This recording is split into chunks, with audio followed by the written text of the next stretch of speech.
3 దశాబ్దాల కిందట చాలామంది ఉద్యోగులు పట్టణాల్లో వాళ్ళ పిల్లల్ని అప్పుడప్పుడే వస్తున్న ప్రైవేట్ కాలేజీల్లో చదివించుకొని మా పిల్లోడు ఇంజనీరింగ్ చదువుతూ ఉన్నాడు, మా అమ్మాయి డాక్టర్ చదువుతూ ఉందని ఘనంగా చెప్పుకునేవారు. ఆ తర్వాత ముఖ్యమంత్రిగా చంద్రబాబు నాయుడు అధికారంలోకి వచ్చిన తర్వాత ఇంజనీరింగ్ కాలేజీలు గవర్నమెంట్ స్కూల్ లాగా పుట్టుకొచ్చాయి. ప్రతి నియోజకవర్గంలో ఒక ఇంజనీరింగ్ కాలేజీ పెట్టాడు. 90స్లో జిల్లాకు ఒక ఇంజనీరింగ్ కాలేజీ కూడా చాలా ఘనంగా ఉండేది. ఒక కాలేజీ ఉండేది 90స్లో. 1990లో ఇంజనీరింగ్ కాలేజీ అంటే ఆంధ్రప్రదేశ్లో జిల్లాకి ఒక కాలేజీ. ఇంజనీరింగ్ కాలేజీలో సీటు సంపాదించారు అంటే చాలా మెరిట్ స్టూడెంట్ అని అర్థం. ఇక మెడికల్ కాలేజీలు కూడా అంతే. ప్రతి జిల్లాలో మెడికల్ కాలేజీ కూడా 1990స్లో లేదు. 2-3 జిల్లాలకు ఒక మెడికల్ కాలేజీ. మెడికల్ సీట్ సంపాదించడం కూడా ఆ రోజుల్లో చాలా కష్టం. ఇక చంద్రబాబు నాయుడు ముఖ్యమంత్రి అయిపోయిన తర్వాత ఐటీకి మంచి భూమి వచ్చింది. ఇంజనీరింగ్ కాలేజీలు తీసుకొచ్చి మేలు చేశాడు. ఇంజనీరింగ్ కాలేజీలు వందల సంఖ్యలో వచ్చాయి కాబట్టి 2 తెలుగు రాష్ట్రాల్లో 50 లక్షల మంది ఇంజనీర్లు తయారు చేశారు. అందులో 30 లక్షల మందికి జాబ్స్ వచ్చాయి. హైదరాబాదు, బెంగళూరు, పూణే, చెన్నై ఎక్కడికి వెళ్ళినా తెలుగు వాళ్ళే. అమెరికాలో కూడా లక్షలాది మంది ఉద్యోగాలు పొందారు.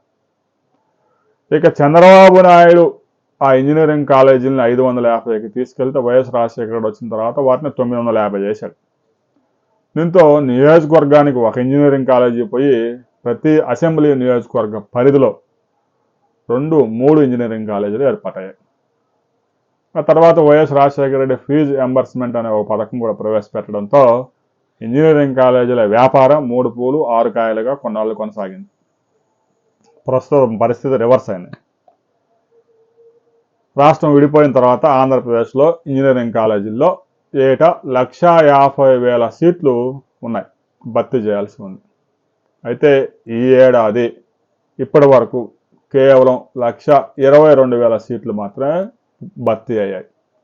ఇంకా 30,000 సీట్లు పైగా ఖాళీగానే ఉన్నాయి. కన్వీనర్ కోటాలోనే జాయిన్ అవడానికి ఎవరు రావడం లేదు. దీనికి కారణం లేకపోలేదు.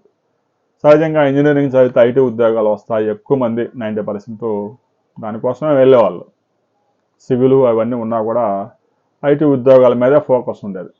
సివిల్ బీటెక్ చదివిన వాళ్ళు కూడా చివరికి మళ్ళీ ఐటీ సాఫ్ట్వేర్ కోర్సులు చేసి అటు వెళ్ళిన వాళ్ళు కూడా చాలామంది ఉన్నారు. అయితే ఐటీ ఉద్యోగాలు ఊడిపోతూ ఉన్నాయి. గూగుల్, మైక్రోసాఫ్ట్ ఇలాంటి కాగ్నిజెంట్ ఇలాంటి పెద్ద పెద్ద సంస్థలే వేలాది ఉద్యోగాలు తీసేస్తూ ఉన్నాయి. దీంతో ఇంజనీరింగ్ చదివితే కష్టం అని చెప్పేసి చాలామంది విద్యార్థులు ఇతర కోర్సుల మీద ఫోకస్ పెట్టుకున్నారు. దీంతో ఇంజనీరింగ్ సీట్లు అన్నీ ఖాళీగా ఉండిపోతా ఉన్నాయి. దాదాపు 30% సీట్లు ఖాళీగా ఉన్నాయి కన్వీనర్ కోటాలోనే. ఇక మేనేజ్మెంట్ కోటాలో అయితే ఇంకా మొదలే కాలేదు. మేనేజ్మెంట్ కోటాలో పెద్ద ఎత్తున ఫీజులు చెల్లించాల్సి ఉంది, సంవత్సరానికి 2 లక్షలు. ఆ సీట్లు అసలు భర్తీ అయ్యే అవకాశమే లేదు.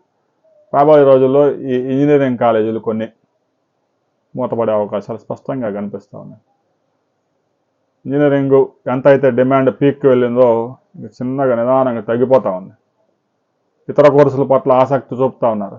చాలామంది సిఏ చదవడానికో లేదంటే సివిల్ సర్వీసెస్ కోచింగ్లకో రకరకాల ఆల్టర్నేటివ్స్ చూసుకుంటూ ఉన్నారు.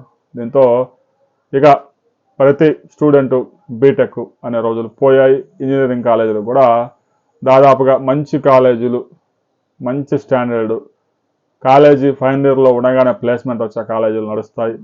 చెత్త కాలేజీలన్నీ ఇలాంటి సమయంలో కొట్టుకుపోతాయి.